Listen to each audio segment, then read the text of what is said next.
어머니, 여기서 죽어도 우리 원망하지 마세요. 이게 다 어머니가 자식 앞길 막아서 생긴 일이니까. 며느리의 서늘한 목소리가 빗소리를 뚫고 울려 퍼졌습니다. 강원도 어느 이름 모를 산길, 잡초가 무성한 외딴 기도원 앞. 진흙탕 위로 이른 살의 박순자가 내팽개쳐졌습니다. 덜컥 차 문이 닫히고 아들 철수의 승용차가 비명을 지르며 후진했습니다. 멀어지는 차를 잡으려 순자가 엎드린 채 손을 뻗었지만 돌아오는 건 차가운 진흙 세례뿐이었죠. 질척이는 흙바닥 위에는 주인 잃은 검정 고무신 한 짝만이 덩그러니 남겨졌습니다.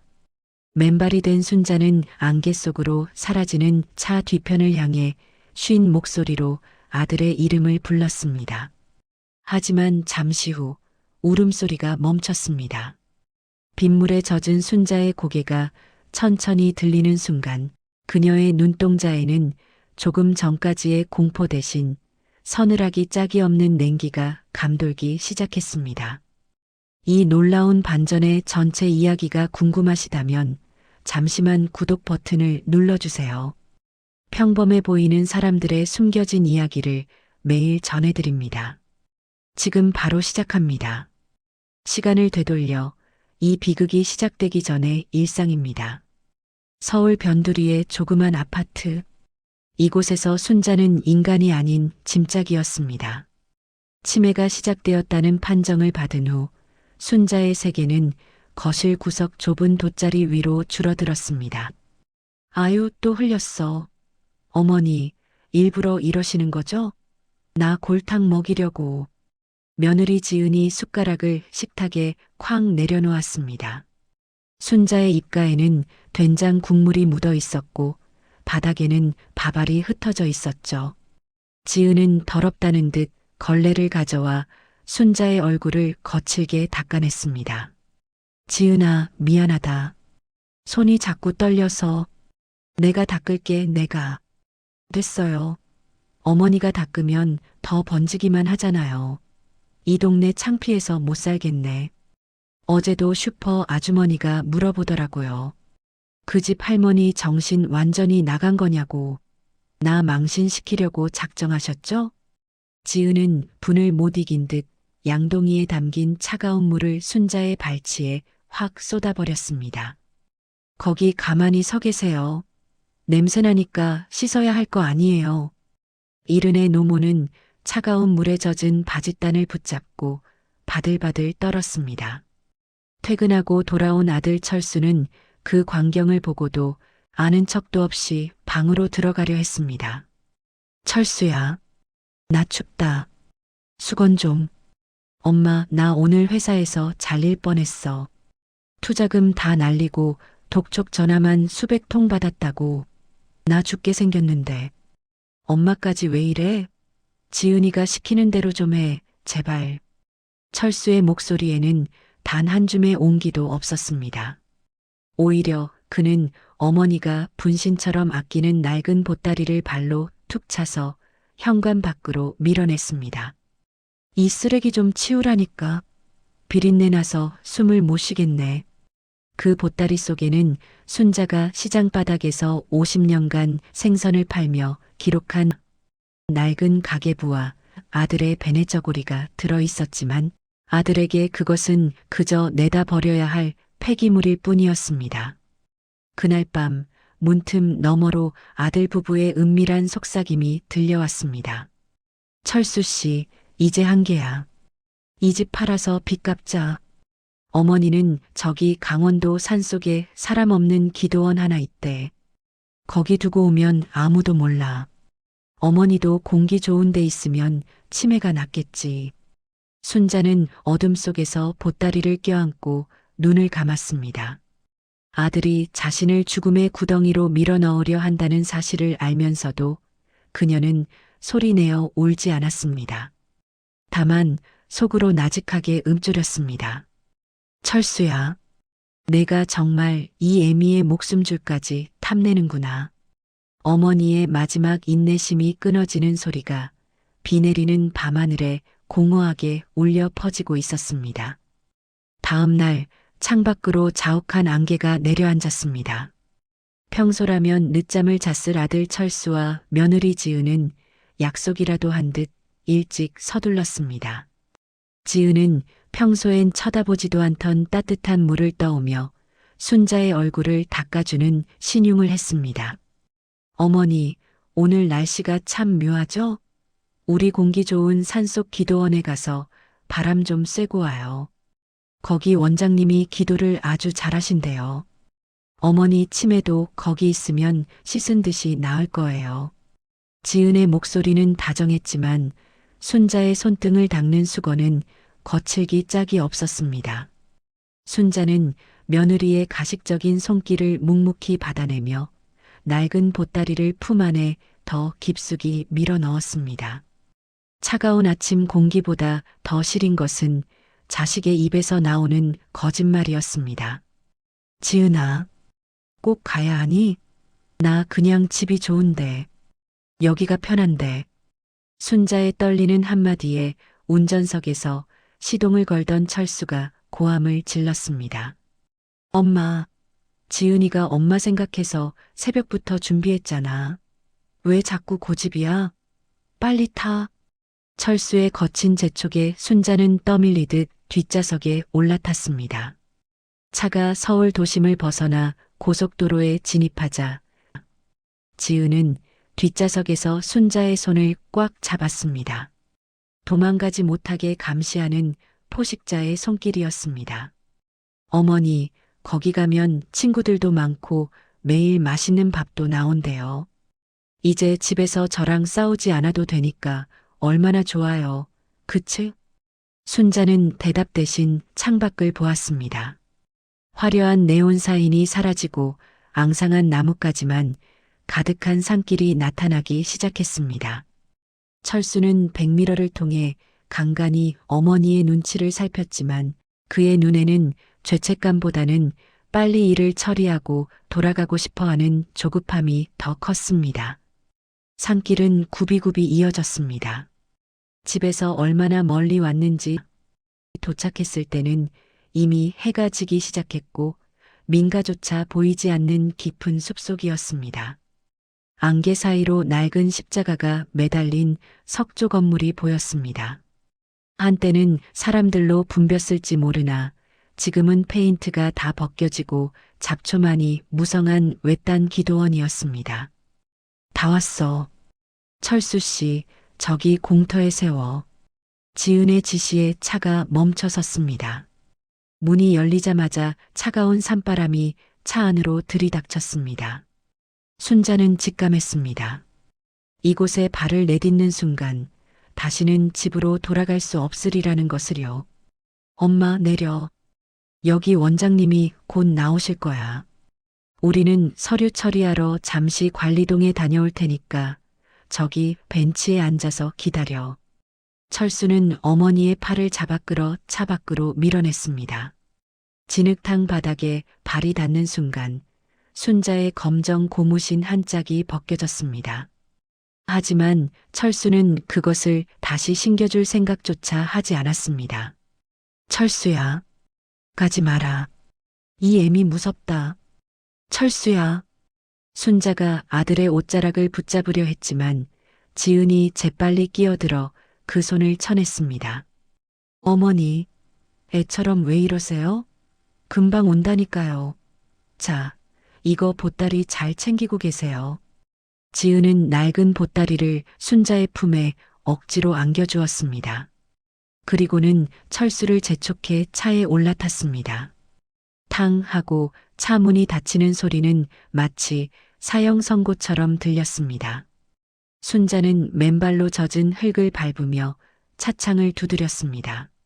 지은아, 철수야, 문 좀 열어봐라. 내가 잘못했다. 집안일도 잘하고 냄새도 안 피울게. 나 좀 데려가.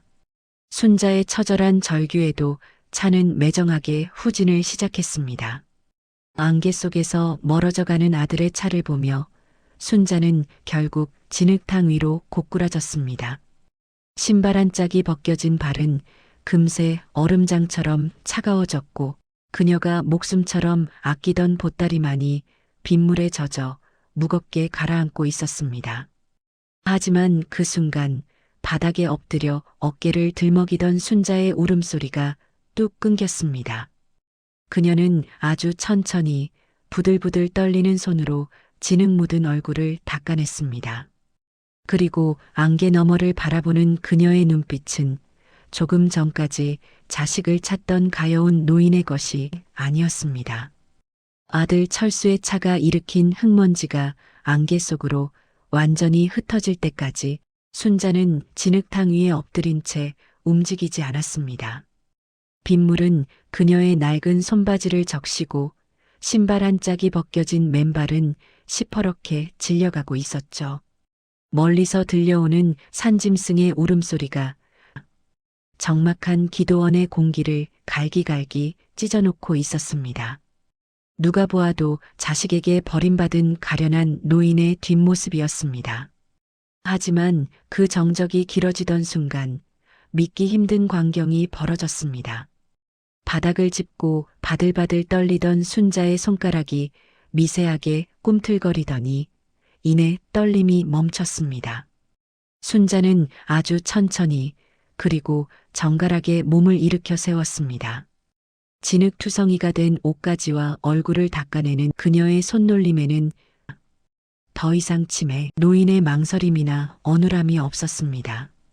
굽어있던 허리가 꼿꼿하게 펴지자 그녀의 체구는 실제보다 훨씬 더 거대하고 압도적으로 느껴졌습니다. 순자는 바닥에 떨어져 있던 검정 고무신 한 짝을 내려다보았습니다. 그리고는 그것을 발로 툭 차서 낭떠러지 아래로 밀어버렸습니다. 이제 더 이상 가난하고 병든 노모의 연기를 지속할 필요가 없다는 선언과도 같았습니다. 철수야, 내가 결국 선택을 했구나. 이 애미의 목숨값을 단돈 몇 푼과 바꾼 게야. 순자의 입에서 나온 목소리는 차갑고 단단했습니다. 그녀는 가슴에 품고 있던 낡은 보따리를 풀었습니다. 지은이 쓰레기 덤이라며 멸시했던 그 보따리 안에는 냄새나는 헝겊만 든 것이 아니었습니다. 순자는 보따리 깊숙한 곳에서 검은색 가죽 케이스를 꺼냈습니다. 그 안에는 일반인들은 구경조차 하기 힘든 최신형 위성 휴대전화가 들어 있었습니다. 그녀가 버튼을 누르자 액정의 푸른 빛이 순자의 서늘한 얼굴을 비췄습니다. 신호음이 단 한 번 울리기도 전에 상대방이 전화를 받았습니다. 수화기 너머의 목소리는 공포에 가까운 경외심을 담고 있었습니다. 예, 회장님, 무사하십니까? 순자는 무표정한 얼굴로 안개 낀 산 아래를 내려다보며 대답했습니다. 나다. 계획대로다. 그놈들이 나를 이 외딴 기도원 앞에 던져두고 떠났다. 단 한 번도 뒤돌아보지 않더구나. 아니, 어떻게 그런 패륜을... 회장님, 위치 확인했습니다. 지금 당장 팀을 출발시키겠습니다. 30분 내로 도착합니다. 그래. 그리고 김 변호사, 지금 바로 시작해라. 내가 오늘 아침에 말한 그 청소 말이다. 내 아들 철수가 가진 모든 명의의 자산, 그리고 그 며느리라는 여자가 제 이름으로 돌려놓은 은닉 자금까지 내일까지 한 푼도 남기지 말고 전부 회수해. 그들이 누리던 그 모든 가식적인 평화가 내 주머니에서 나온 것임을 뼈저리게 느끼게 해줘야지. 밤의 숲도 내리는 비도 두려울 것 없는 순자의 명령은 단호하고 잔인했습니다. 사실 순자의 치매는 절반은 진실이었고 절반은 연극이었습니다. 남편을 잃고 홀로 명동사채 시장에서 할매라는 이름으로 군림하며 수천억을 주물렀던 그녀였지만 유독 아들 철수 앞에서는 한없이 약해지곤 했습니다. 아들의 패륜을 볼 때마다 현실을 부정하고 싶어 정신을 놓아버렸던 증상이 치매처럼 나타났던 것이죠. 하지만 오늘 아들이 자신을 버린 그 순간 순자의 정신은 그 어느 때보다 명징하게 깨어났습니다. 자식 농사 실패한 대가는 내가 치르마. 하지만 내 자비를 발로 걷어찬 대가는 너희가 치러야 할 게다. 저 멀리 안개를 헤치며 수대의 검은색 세단이 헤드라이트를 밝히며 산을 올라오기 시작했습니다. 순자는 차가운 빛 속에서 당당하게 고개를 들고 그들을 기다렸습니다. 진흙탕 위에 남겨진 그녀의 맨발 자국 위로 이제는 누구도 막을 수 없는 거대한 복수의 서막이 내리고 있었습니다. 어머니를 그 외딴 기도원에 홀로 남겨두고 서울로 돌아오는 길, 차 안의 공기는 기묘할 정도로 가벼웠습니다. 아들 철수는 운전대를 잡은 손에서 힘을 뺐고 옆자리에 지은은 콧노래를 흥얼거리며 순자의 집문서를 보물처럼 쓰다듬었습니다. 철수 씨, 이제야 좀 살 것 같아. 그 좁은 집에서 노인네 뒷수발하느라 내 청춘 다 가는 줄 알았는데 오늘 밤은 축배라도 들어야 하는 거 아냐? 지은의 말에 철수도 엷은 미소를 지었습니다. 그래, 엄마한테는 미안하지만 우리도 살아야지. 내일 은행 문 열자마자 집 정리하고 당신 사고 싶다던 가방도 하나 사. 그날 밤 두 사람은 마치 거대한 짐을 내려놓은 승리자처럼 굴었습니다. 어머니가 늘 웅크리고 앉아있던 거실 구석에는 비린내 나는 보따리 대신 화려한 꽃병이 놓였고 두 사람은 와인잔을 기울였습니다. 어머니가 차가운 기도원 마룻바닥에서 떨고 있을 시간 그들은 따뜻한 안방에서 장밋빛 미래를 꿈꾸며 깊은 잠에 빠져들었습니다. 이것이 자신들의 인생에서 누리는 마지막 평화라는 사실은 꿈에도 모른 채 말입니다. 다음 날 아침 창밖으로 차가운 겨울비가 내리는 소리에 잠을 깬 철수는 평소와 다른 분위기를 감지했습니다. 현관문 너머에서 누군가 웅성거리는 소리가 들렸고 집안의 공기가 어제보다 훨씬 차갑게 느껴졌죠. 철수 씨, 무슨 일이야? 왜 이렇게 시끄러워? 잠이 덜 깬 지은이 거실로 나왔을 때 철수는 이미 현관문을 열고 굳어 있었습니다. 문 밖에는 검은색 정장을 입은 낯선 사내들이 복도를 가득 메우고 있었고 그들의 손에는 법원 집행관의 직인이 찍힌 서류가 들려 있었습니다. 강철수 씨 되십니까? 귀하의 주거지에 대한 가압류 및 명도 집행을 위해 왔습니다. 사내의 차가운 목소리에 철수는 정신이 번쩍 들었습니다. 무슨 소리예요?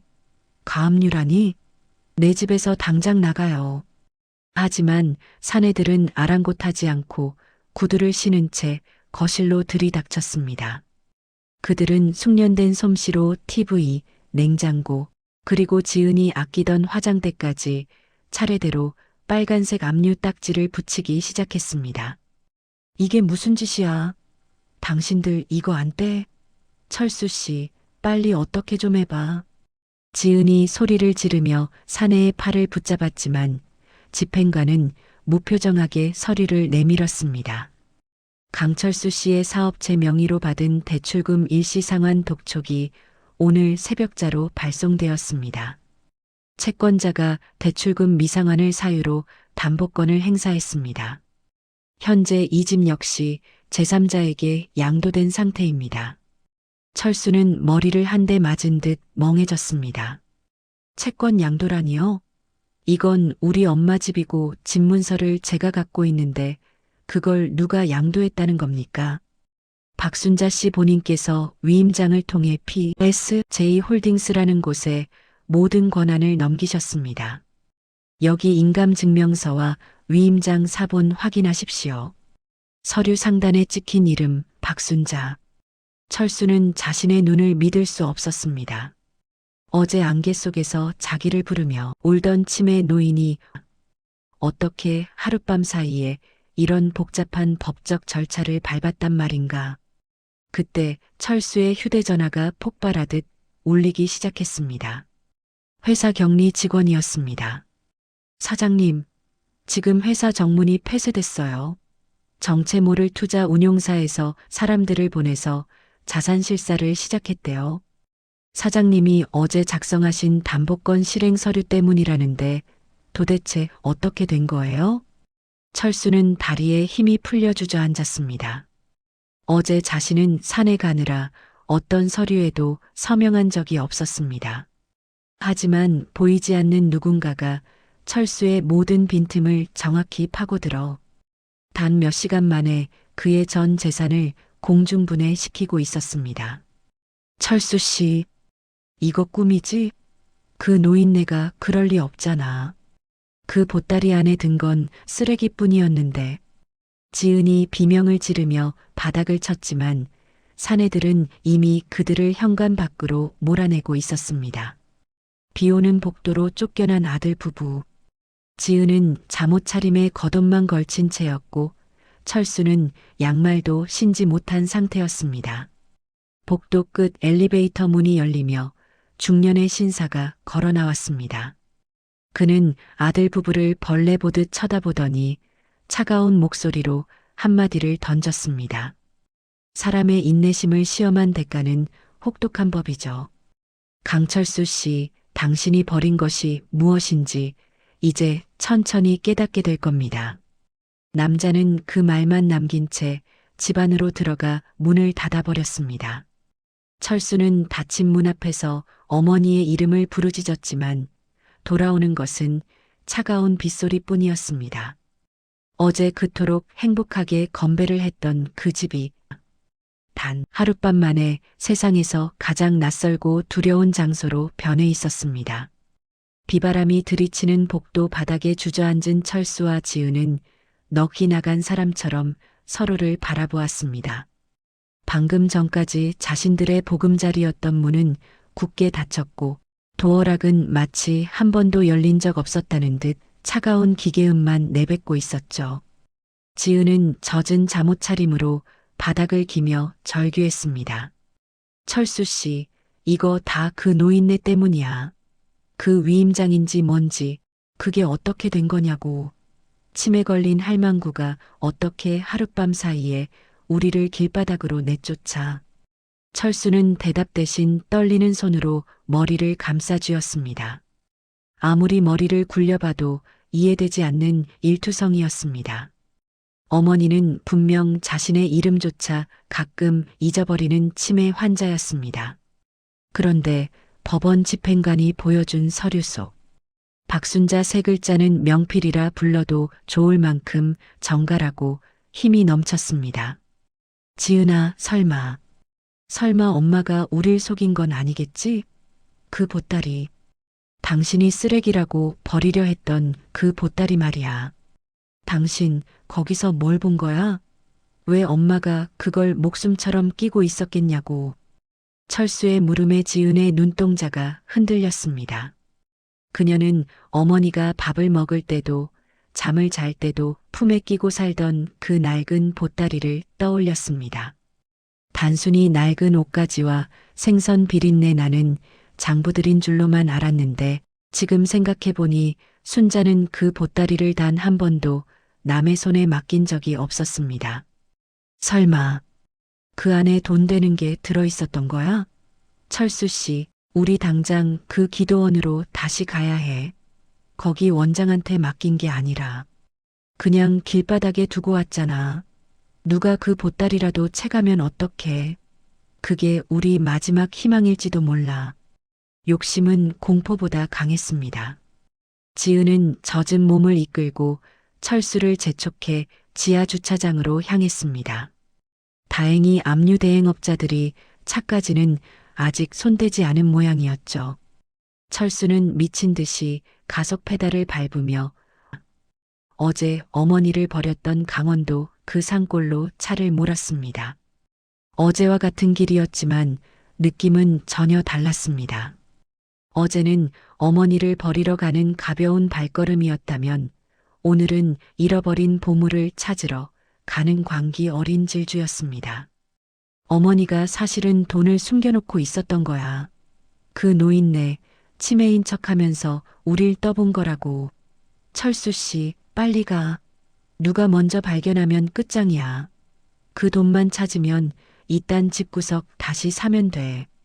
지은은 차 안에서 소리를 지르며 손톱을 물어뜯었습니다. 철수 역시 눈이 충혈된 채 운전대를 꽉 쥐었습니다. 만약 어머니가 정말로 숨겨둔 재산이 있다면 지금이라도 가서 무릎 꿇고 빌면 용서해주지 않을까 하는 비겁한 희망이 싹 텄습니다. 하지만 기도원에 도착했을 때 그들을 맞이한 것은 어제보다 더 짙은 안개와 소름 끼치는 정적이었습니다. 어제 어머니를 내려놓았던 그 벤치 앞에 도착하자마자 철수와 지은은 차 문을 박차고 나갔습니다. 어머니, 엄마, 어디 있어? 철수의 목소리가 앙상한 나뭇가지 사이로 공허하게 메아리쳤습니다. 지은은 빗물에 젖은 진흙바닥을 기어다니며 어머니의 흔적을 찾았습니다. 하지만 어제 순자가 앉아있던 자리에는 빗물에 씻겨 내려간 흙탕물 자국뿐 보따리도 노인도 보이지 않았습니다. 그때였습니다. 안개 너머에서 나직한 엔진 소리가 들려왔습니다. 한 대가 아니었습니다. 여러 대의 차가 동시에 산을 올라오고 있는 소리였습니다. 잠시 후 안개를 뚫고 나타난 것은 철수의 낡은 승용차와는 비교도 할 수 없이 크고 화려한 검은색 세단 세 대였습니다. 세단들은 정확히 철수의 차를 포위하듯 멈춰 섰습니다. 차 문이 열리고 아까의 그 신사와 검은 정장을 입은 사내들이 내렸습니다. 당신들 여기까지 어떻게 알고? 지은이 뒷걸음질치며 비명을 질렀습니다. 신사는 무표정한 얼굴로 장갑을 고쳐 끼더니 철수와 지은을 차갑게 내려다보았습니다.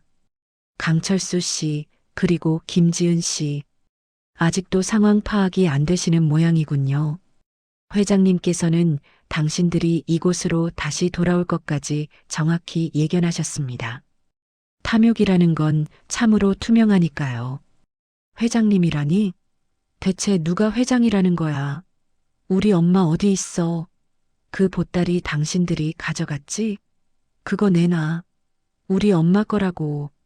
철수가 달려들려 했지만 건장한 사내들이 순식간에 그의 팔을 꺾어 바닥에 굴복시켰습니다. 얼굴이 흙바닥에 처박힌 철수의 귀에 신사의 낮은 목소리가 들려왔습니다. 당신들이 버린 건 노인 한 명이 아닙니다. 당신들 인생의 마지막으로 남았던 천운을 버린 거죠. 이제부터 당신들이 보게 될 것은 당신들이 그토록 무시했던 치매 노인이 일궈온 진짜 세상의 위력입니다. 신사는 품 안에서 무전기를 꺼내 짧게 말했습니다. 준비 끝났습니다. 회장님 모시겠습니다. 산 정상 쪽에서 또 다른 헤드라이트 불빛이 안개를 가르며 다가오고 있었습니다. 철수와 지은은 숨을 멈췄습니다. 저 차 안에서 누가 내릴지, 그 정체가 자신들을 어떤 지옥으로 인도할지 본능적으로 직감했기 때문입니다. 안개를 뚫고 나타난 차량은 최고급 리무진이었습니다. 칠흑 같은 차체 위로 빗줄기가 미끄러지듯 흘러내렸고 헤드라이트의 강렬한 불빛은 바닥에 처박힌 철수와 지은의 눈을 멀게 할 듯 비쳤습니다. 자, 오셨습니다. 예의를 갖추시죠. 중년의 신사 김 변호사가 정중하게 차 문을 열었습니다. 흙바닥에 얼굴이 짓눌린 철수는 비명을 지르며 고개를 들려 애썼습니다. 그의 시야에 가장 먼저 들어온 것은 어제까지만 해도 구멍난 양말을 신고 진흙탕을 굴러다니던 어머니의 발이 아니었습니다. 눈부시게 반짝이는 최고급 수제 가죽 구두가 차 안에서 천천히 지면을 밟았습니다.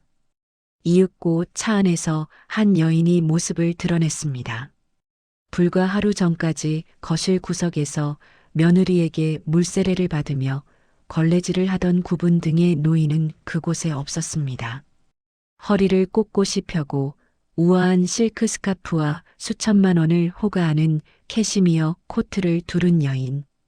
그녀의 눈빛은 깊은 숲속의 고요한 호수 같으면서도 그 아래에는 누구도 감히 거역할 수 없는 서슬퍼런 위험이 서려 있었습니다. 엄마, 엄마 맞아? 철수의 입에서 떨리는 목소리가 터져 나왔습니다. 지은은 믿을 수 없다는 듯 입을 벌린 채 멍하니 그 여인을 바라보았습니다. 어머니, 맞으세요?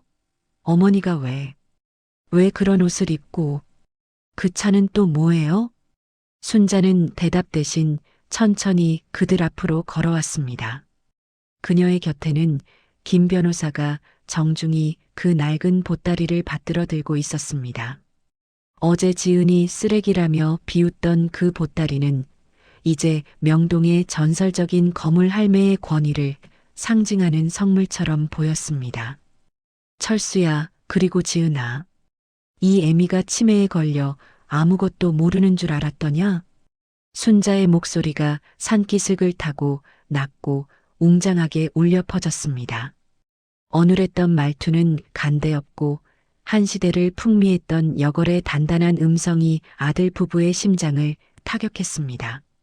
너희가 나를 이 추운 산속 기도원 앞에 던져두고 돌아서던 그 순간 내 가슴이 어땠을지 단 한 번이라도 생각해 본 적이 있니?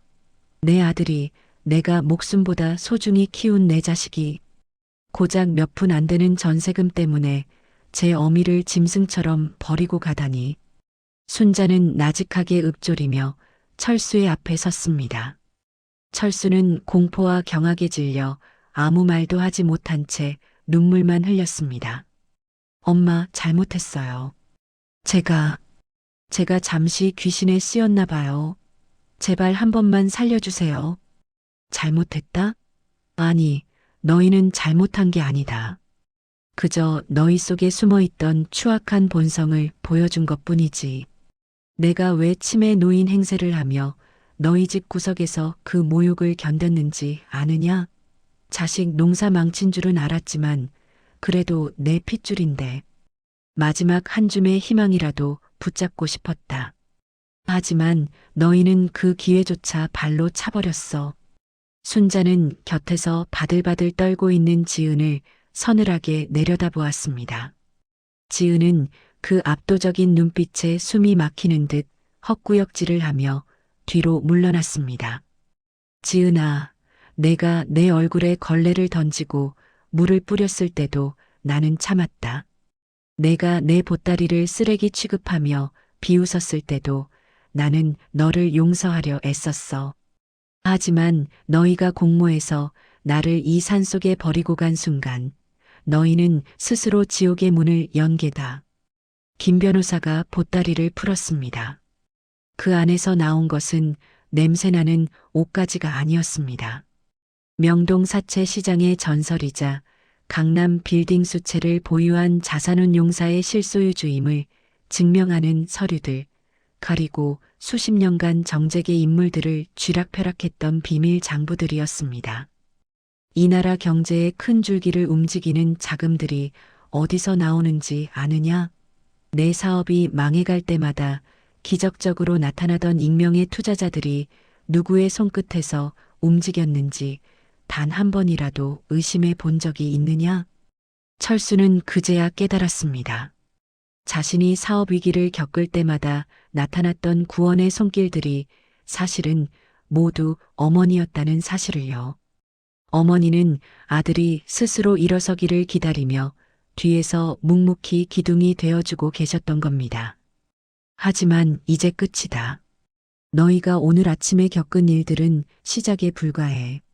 내 모든 자산은 이미 사회로 환수될 절차를 마쳤고 너희 명의로 된 그 보잘것없는 것들조차 이제는 내 허락 없이는 단 한 푼도 쓸 수 없을 게다. 너희는 이제부터 단 한 평의 땅도 단 한 조각의 빵도 가질 자격이 없어. 순자는 차갑게 말을 마치고 리무진으로 발길을 돌렸습니다. 어머니, 제발요. 한 번만요. 엄마. 철수가 울부짖으며 순자의 코트 자락을 잡으려 했지만 검은 정장의 사내들이 무정하게 그를 떼어내 진흙탕에 처박았습니다. 리무진에 오르기 전 순자는 마지막으로 아들을 돌아보았습니다. 그녀의 눈에는 더 이상 분노도 미련도 남아있지 않았습니다. 철수야, 공기가 참 좋더구나. 너희도 여기서 조금 더 머물며 머리를 식히거라. 빈손으로 태어나 빈손으로 돌아가는 법을 배우기에 이보다 좋은 곳은 없을 테니. 차 문이 닫히고 리무진은 미련 없이 산을 내려갔습니다. 안개 속에 홀로 남겨진 아들 부부의 등 뒤로 다시 한번 차가운 겨울비가 쏟아지기 시작했습니다. 리무진이 떠나고 남은 공터에는 빗소리만이 요란하게 들려왔습니다. 철수는 흙탕물 범벅이 된 채 자리에 멍하니 앉아 있었습니다. 방금 전까지 자신의 눈앞에 서 있던 그 기품 넘치는 여인이 정말로 자기가 벽에 밀치고 구박하던 그 치매 노모가 맞는지 꿈을 꾸는 것만 같았죠. 철수 씨, 이거 다 거짓말이지? 그 노인네가 백만장자라니 그게 말이 돼? 우리가 지금까지 무슨 짓을 한 거야? 지은은 실성한 듯 웃으며 곁에 있던 돌덩이를 내리쳤습니다. 하지만 철수는 아무런 대꾸도 할 수 없었습니다. 그의 머릿속에는 어머니가 마지막으로 남긴 말이 화인처럼 박혀 있었기 때문입니다. 내가 사업이 망해갈 때마다 나타나던 투자자들이 누구였는지 의심해 본 적 있느냐? 철수는 떨리는 손으로 바닥을 뒤져 아까 김 변호사가 보란 듯이 흘리고 간 낡은 서류 봉투 하나를 집어들었습니다. 그 안에는 순자의 재산 목록뿐만 아니라 철수가 평생 숨겨왔던 비밀들이 낱낱이 기록되어 있었습니다. 서류의 첫 장을 넘기자마자 철수의 동공이 잘게 떨렸습니다.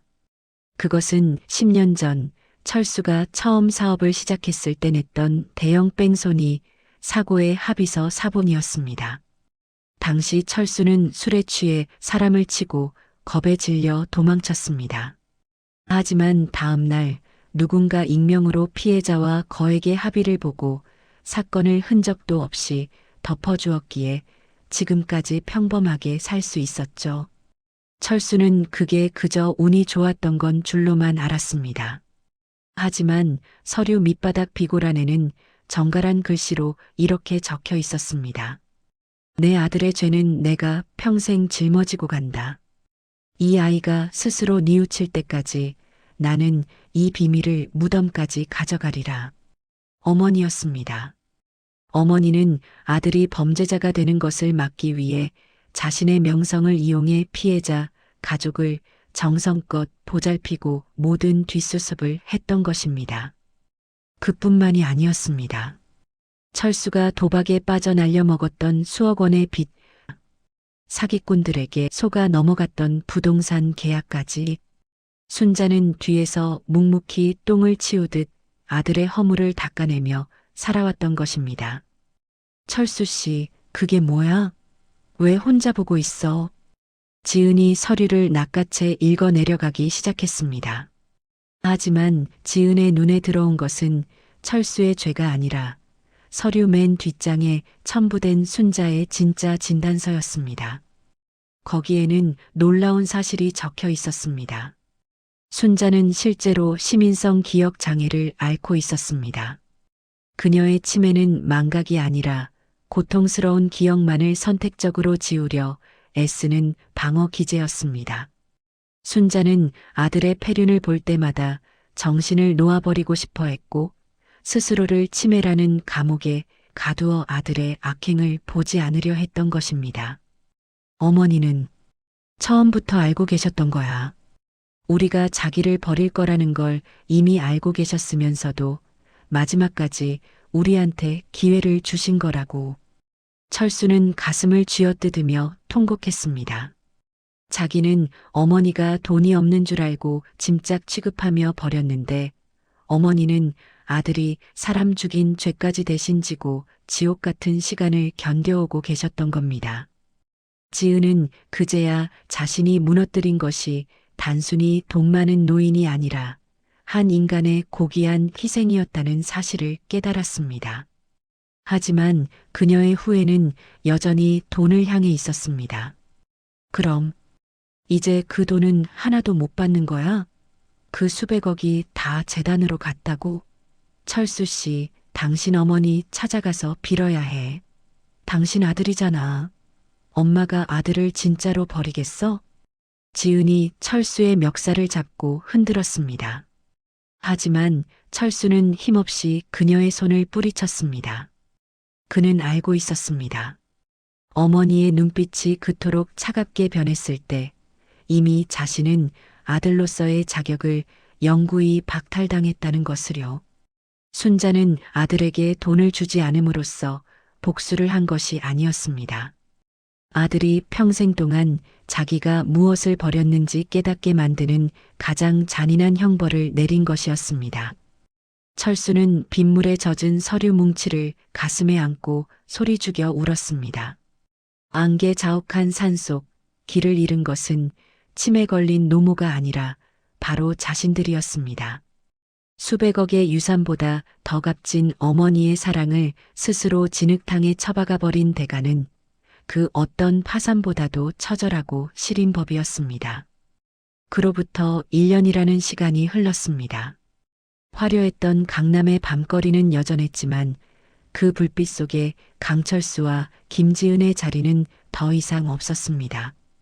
모든 재산을 환수당하고 신용불량자가 된 두 사람은 이제 도시 외곽의 낡은 단칸방에서 하루하루를 간신히 버텨내고 있었습니다. 철수는 매일 새벽 인력시장에 나가 막노동을 하며 생계를 꾸렸고 사치와 허영에 빠져 살던 지은은 식당 주방에서 그릇을 닦으며 손등이 갈라지는 고통을 견뎌야 했습니다. 하지만 그들을 가장 괴롭히는 것은 가난이 아니었습니다. 눈을 감을 때마다 떠오르는 안개 낀 산속 기도원 앞에서 차갑게 등을 돌리던 어머니의 뒷모습이었죠. 그러던 어느 날 철수 앞으로 정체 모를 소포 하나가 배달되었습니다. 발신인은 박순자 회장의 법률 대리인인 김 변호사였습니다. 떨리는 손으로 상자를 열어본 철수는 그 안에 든 내용물을 보고 그만 자리에 주저앉아 통곡하고 말았습니다. 상자 안에는 어머니가 평생을 분신처럼 끼고 살던 그 낡은 보따리가 들어 있었습니다. 며느리 지은이 냄새나는 쓰레기라며 발로 차고 아들 철수가 내다 버리라고 소리쳤던 그 헝겊 보따리 말입니다. 그 안에는 수백억대의 채권도 빌딩 등기부 등본도 없었습니다. 대신 철수가 갓난아기 때 입었던 누런 베넷 저고리, 철수가 초등학교 때 처음으로 받아온 100점짜리 시험지, 그리고 아들이 사업을 시작한다며 들떠 있을 때 몰래 찍어둔 빛바랜 사진 한 장이 소중하게 간직되어 있었습니다. 보따리 가장 깊숙한 곳에서는 작은 통장 하나가 발견되었습니다. 그 통장에는 철수가 막노동을 시작한 날부터 매일같이 일정한 금액이 입금되고 있었습니다. 통장 적요란에는 어머니의 떨리는 필체로 이렇게 적혀 있었습니다. 땀 흘려 번 돈은 너를 배신하지 않는다. 내가 진심으로 뉘우치고 내 손으로 다시 일어설 준비가 되었을 때 이 애미가 남긴 마지막 진심을 찾아가거라. 어머니는 아들을 파멸시키려 한 것이 아니었습니다. 돈의 노예가 되어 괴물로 변해버린 자식을 구하기 위해 가장 잔인한 방법으로 모든 것을 앗아갔던 것이죠. 스스로 바닥을 기어보지 않으면 절대 알 수 없는 인생의 소중함을 가르쳐주기 위해 어머니는 할매라는 독한 가면을 쓰고 마지막 훈육을 자처했던 것입니다. 한편 도심에서 멀리 떨어진 어느 한적한 요양원 별채, 그곳의 창가에는 한 노인이 단정한 옷차림으로 앉아 있었습니다. 박순자 회장이었습니다. 그녀는 창밖에 지는 해를 바라보며 아주 조심스럽게 빈 밥그릇에 정성껏 밥을 담는 신용을 하고 있었습니다. 그녀의 눈앞에는 이미 40이 넘은 불효자 철수가 아니라 배가 고프다며 칭얼거리는 17살의 어린 철수가 보이고 있었죠. 철수야, 어서 와서 밥 먹으렴. 에미가 내가 좋아하는 고등어 구워놨다. 천천히 먹어라, 채알라. 순자의 얼굴에는 산속에서 보여주던 차가운 위험 대신 한없이 자애롭고 평온한 어머니의 미소가 번지고 있었습니다. 그녀의 기억은 이제 가장 아팠던 배신의 순간을 지우고 아들이 가장 예뻤던 시절에 머물러 있었습니다. 그것은 치매라는 질병이 그녀에게 준 마지막 안식이자 평생을 자식 뒷바라지에 바친 한 여인에게 하늘이 내린 슬픈 선물이었습니다. 여러분, 오늘 이야기는 여기서 끝이 납니다. 수백억의 유산보다 더 값진 것이 무엇인지 우리는 너무 늦게 깨닫고 있지는 않나요? 가까이 있는 부모님의 손이 오늘따라 유난히 거칠어 보인다면 그 손을 한 번만 따뜻하게 잡아드리는 건 어떨까요? 그 낡고 거친 손 안에 어쩌면 여러분을 위해 평생을 바친 세상에서 가장 큰 보물이 들어있을지도 모르니까요. 긴 이야기 끝까지 들어주셔서 감사합니다. 오늘도 마음 따뜻한 밤 되시길 바랍니다.